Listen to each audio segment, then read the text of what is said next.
भोगवटदार वर्ग 2 मधल्या जमिनी वर्ग 1 मध्ये कशा करायच्या, लास्ट डेट काय असणार आहे, स्टॅम्प ड्युटी कशी भरायची, किती भरायची, प्लस अर्ज प्रक्रिया काय आहे, डॉक्युमेंट काय लागतात, जाणून घेऊया संपूर्ण प्रोसेस आजच्या या व्हिडिओमध्ये।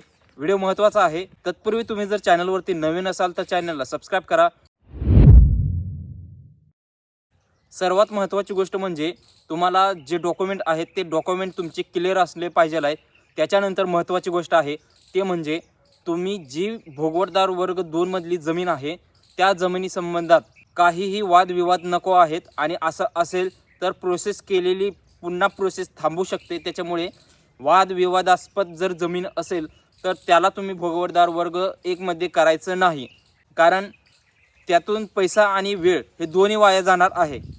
याची अर्ज प्रक्रिया कोणाकडे करायचं आहे तर तहसीलदार आणि प्रांत अधिकारी यांच्याकडे ही अर्ज प्रक्रिया करायची आहे।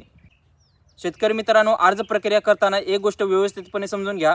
तुमच्या जमिनीचा सर्वे नंबर, गट नंबर काय आहे, प्लस तुमची जमीन कोणत्या प्रकारची आहे, म्हणजेच देवस्थानाची जमीन आहे की कसायला दिलेली जमीन आहे, थोडक्यात महारवतनी जमीन असेल तर जमिनीचा प्रकार काय आहे आणि ज्या कामासाठी ती जमीन दिलेली आहे त्याच कामासाठी त्याचा वापर होत आहे की नाही हे तपासा। कारण तुमची अर्ज प्रक्रिया झाल्यानंतर या ठिकाणी दुसरी प्रोसेस असणार आहे, ती म्हणजे या ठिकाणी तलाठी किंवा प्रांत अधिकारी यांच्यामार्फत तुमच्या जागेचे इन्स्पेक्शन होणार आहे। म्हणजेच जागा ज्या कामासाठी दिलेली आहे त्याच कामासाठी वापरली जाते की नाही याच्या संदर्भात कसून चौकशी, प्लस तुमच्या जमिनी संबंधित काही वादविवाद आहेत की नाही आहेत याची सुद्धा चौकशी होते। आणि जर तुम्ही अर्ज प्रक्रिया किंवा प्रोसेस सगळी व्यवस्थितपणे केली आणि त्याच्यानंतर इन्स्पेक्शन झालं आणि इन्स्पेक्शनमध्ये हे समजलं की वादविवादास्पद जमीन आहे प्लस काहीतरी सर्वे नंबर, गट नंबर, तर अशा कंडिशनमध्ये तुम्ही जर सापडला तर 100% तुमची जमीन जी आहे ती प्रोसेस थांबणार आहे, भोगवटदार वर्गमध्ये 1 मध्ये जाणार नाही आहे। उलट जर झालेली असेल आणि पुन्हा जर विवादास्पद प्रक्रिया जर आढळून आली तर झालेली 1 मधली जमीन पुन्हा वापस 2 मध्ये येऊन तशीच राहणार आहे। जर तुमची जमीन ही देवस्थानाची असेल तर या ठिकाणी व्यवस्थितपणे समजून घ्या, शक्यतो 99% या ठिकाणी ही जमिनीचे वर्ग 1 मध्ये रूपांतर होत नाही। आता 0.1% किंवा 1% जे चान्सेस आहेत ते चान्सेस कशासाठी आहेत, कोणासाठी आहेत तर स्वतः या ठिकाणी जिल्हा अधिकारी आहेत त्यांच्याकडे आणि मंडल अधिकारी आहेत त्यांच्याकडे या ठिकाणी देवस्थानाची जमीन आहे ती भोगवटदार 2 मधून 1 मध्ये करण्याचा जो काय त्यांचा अधिकार आहे तो फक्त त्यांच्याकडे आहे। आणि शक्यतो 99% या ठिकाणी या जमिनी होत नाही आहेत 1 मध्ये। मी फक्त देवस्थानाच्या जमिनी संबंधित सांगतोय। जर तुम्ही ती जमीन जर 1 मध्ये कन्वर्ट करत असाल तर वेळ आणि पैसा 100% वाया जाणार आहे। जर होत असेल आणि तुम्ही या सर्व गोष्टी जर मॅनेज करू शकत असाल तर गुड। तर आता आपण समजून घेऊयात वर्ग 2 मधल्या जमिनी वर्ग 1 मध्ये करण्यासाठी लागणारे महत्त्वाचे डॉक्युमेंट कोणते आहेत। पहिली गोष्ट, तुमचा 7/12 क्लिअर पाहिजे आहे, 8 लागणार आहे।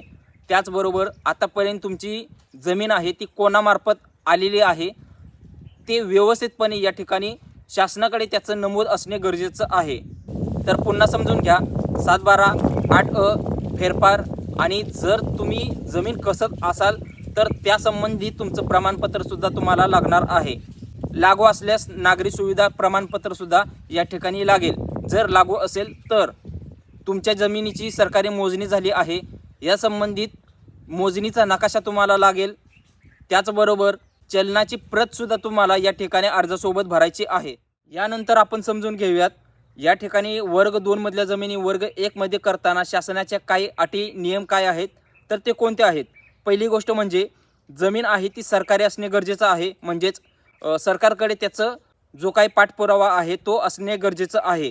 थोडक्यात जसं डिजिटल ब्लूप्रिंट असतं त्याच प्रकारे या ठिकाणी सरकारी एक ब्लूप्रिंटच म्हणा, कोणाची जमीन आहे, कशी आली, कुठून आली, किती मालक बदलली, तर या पद्धतीची सर्व ह्याची जी फुटप्रिंट आहेत ते पाहिजे आहेत सरकारकडे, तरच या ठिकाणी सगळ्यात पहिली त्याच ठिकाणी मान्यता मिळते। अगोदरच सांगितलं की वादविवाद नको आहेत, न्यायालयीन वादविवाद नको आहे, हा एक महत्त्वाचा विषय आहे। सरकारी नियमानुसार जमीन ही अर्जदाराच्याच मालकीची असणे गरजेचं आहे। त्यानंतर महसुली थकबाकी नको आहे, सगळ्यात महत्त्वाची गोष्ट आहे, कारण त्यासाठी सुद्धा या ठिकाणी पहिली प्रोसेस तुमची तिथेच थांबते। महसुली थकबाकी काय असेल तर ते पहिला करून घ्या। त्यानंतर डॉक्युमेंट कलेक्ट करा आणि मगच तुम्हाला अर्ज प्रक्रिया करायची आहे. यानंतर तुमची जमीन जर ग्रामपंचायतीमध्ये येत असेल, नगरपालिकेमध्ये येत असेल, तर या ठिकाणी नगरसेवक किंवा ग्रामसेवक किंवा जे काही तुमचे अधिकारी आहेत त्यांच्याकडून या ठिकाणी जी परवानगी आहे ती मिळणे गरजेचं आहे. आता आपण समजून घेऊया की अर्ज प्रक्रिया झाल्यानंतर या ठिकाणी पुढे काय प्रोसेस होणार आहे. तर मंडल अधिकारी असू द्या किंवा तलाठी असेल, तर यांच्याकडून या ठिकाणी तुमच्या जमिनीची तपासणी होते. तुम्ही जे अर्ज दिलेला आहे तो अर्ज घेऊन ते वापस तुमच्या जमिनीवरती येतात. त्यानंतर त्या अर्जामध्ये काय चारो बाजू आहेत, काय आहेत, कोण आहेत आजूबाजूला, तुमच्या जमिनीचा नकाशा 7/12, 8 या सर्व बाबी प्लस सगळ्यात महत्त्वाची गोष्ट म्हणजे न्यायालयीन काय खटला आहे का याची व्यवस्थितपणे शहानिशा त्या अधिकाऱ्यांमार्फत केली जाते. जमिनीची तपासणी झाल्यानंतर तुमच्या अहवालावरती होकारार्थी येणार की नकारार्थी येणार, म्हणजेच या ठिकाणी तुमची फाईल सिलेक्ट होणार की रिजेक्ट होणार हे ठरवलं जातं. मंजुरी आदेश आणि नोंदणी प्रक्रिया झाल्यानंतर या ठिकाणी तुमची जमीन आहे ती वर्ग 2 मधून वर्ग 1 मध्ये कन्वर्ट होते. शेतकरी मित्रांनो, महत्त्वाचे पॉईंट आहेत ते समजून घेण्या अगोदर या ठिकाणी जमीन 2 ची 1 मध्ये कन्वर्ट करण्यासाठी जे काय फायदे होतात ते फायदे काय आहेत ते समजून घ्या.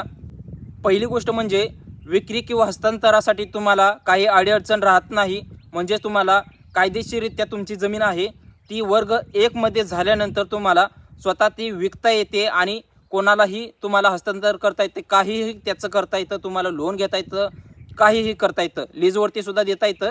त्याची प्रोसेससुद्धा आपण येणाऱ्या अपकमिंग व्हिडिओमध्ये पाहणारच आहोत.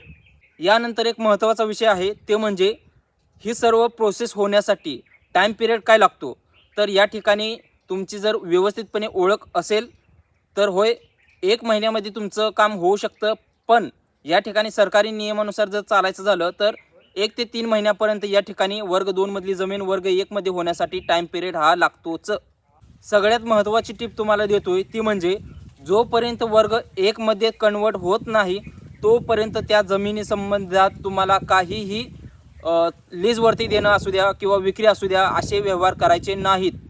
आत्तापर्यंत जी मी माहिती सांगितली ती सर्वसाधारण आणि सरकारी दृष्टिकोनातून सर्व माहिती आहे. पण या ठिकाणी स्थानिक लेवलमध्ये काही अटी वेगळ्यासुद्धा असू शकतात.